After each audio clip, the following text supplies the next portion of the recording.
नमस्कार मंडळी, welcome to निराली माय चॅनल। डिंगऱ्यांची भाजी करू। खूप टेस्टी अशी ही भाजी तयार होते।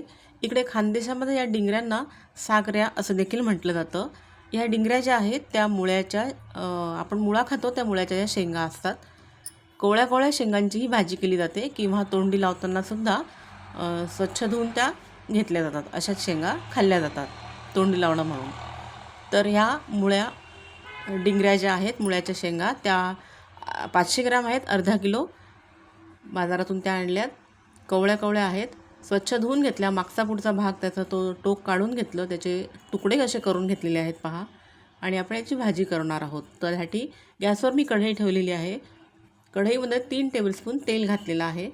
तेल चांगलं गरम झालं की त्यात अर्धा चमचा मोहरी घातली आहे। मोहरी चांगली तडतडली की मग त्यामध्ये या स्वच्छ धुवून घेतलेल्या निवडून घेतलेल्या डिंगऱ्या त्याचे तुकडे करून घेतले ते घातलेले आहेत। डिंगऱ्यांचे तुकडे सर्व बाजूनी डिंगऱ्या तेलामध्ये चांगल्या परतवून घ्यायच्या आहेत। ही भाजी आपण तेलावरच करणार आहोत। तेलावरच ही भाजी आपण वाफवून घेत आहोत।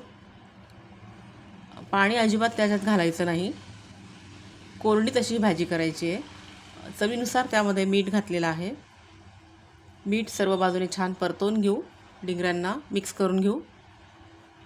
अर्धा चमचा हळद घातलेली आहे, 1 चमचा तिखट घातलेला आहे।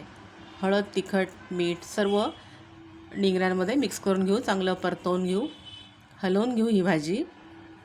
आणि त्यामध्ये 3 टेबलस्पून भाजलेला दाण्याचा कूट घातलेला आहे, यामुळे भाजीची चव वाढते।